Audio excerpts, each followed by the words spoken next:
रुचि है, किसी देवी देवता के प्रति उसकी अधिक रुचि है, तो उस देवता के प्रति आकर्षण उस जीव को मैं उसके हृदय में परमात्मा के रूप में बैठ के देता हूं। अब क्यों देते हैं भगवान? जबकि गीता के अंत में भगवान क्या कहते हैं? सर्वधर्मान परित्यज्य माम एकम शरणम व्रजः।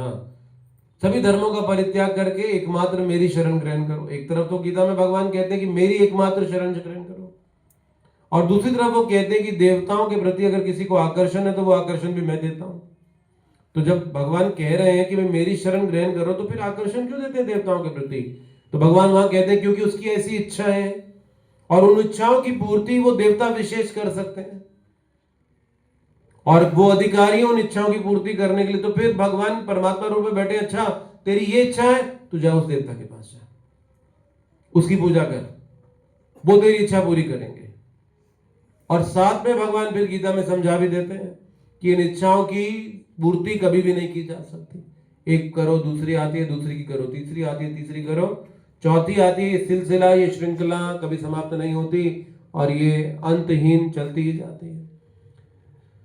तो इसीलिए भगवान की कृपा, भक्ति का मिलना है हमारे जीवन में, भक्ति की विधि का मिलना है भगवान की कृपा, ये भगवत कृपा कहलाएगा, कि हमें भगवान की भक्ति का परिचय मिले हमारे जीवन के अंदर, उसका संपर्क प्राप्त हो। तो ध्रुव महाराज के जीवन में ही अहेतु की कृपा थी भगवान की। अब ध्रुव महाराज के समक्ष भगवान प्रकट हो गए, लेकिन ध्रुव महाराज जो है भगवान को देखकर अवाक रह गए, और एक शब्द उनके मुख से नहीं निकल रहा है।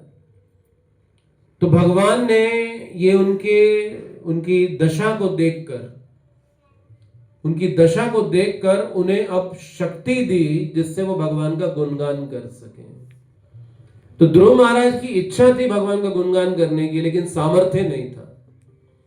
हमारी भगवान की सेवा करने की इच्छा हो सकती है, और हो सकता है हमारे पास सेवा करने का सामर्थ्य ना हो, चाहे वो शारीरिक हो, चाहे आर्थिक हो, सामाजिक, पारिवारिक, कैसा भी क्यों ना हो।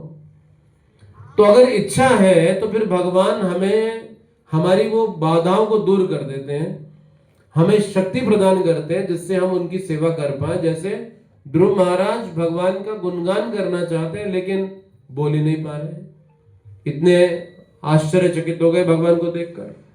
तो भगवान ध्रुव महाराज को शक्ति प्रदान करते हैं, एम्पावर करते हैं, जिससे वो भगवान का गुणगान कर सकें। क्योंकि जो भगवान के विषय में ध्रुव महाराज उनका जो गुणगान कर रहे हैं, जो उनकी प्रार्थनाएं कह रहे हैं, ये प्रार्थनाओं को पढ़कर कोई भी नहीं कह सकता कि ये 5 साल का बच्चा होगा। अगर आप हमें ध्रुव महाराज कौन थे, किस आयु में थे ना पता हो, तो कोई भी ये बात नहीं कह पाएगा कि ये 5 वर्षीय बालक होगा जो ये सब बातें बोल रहा है।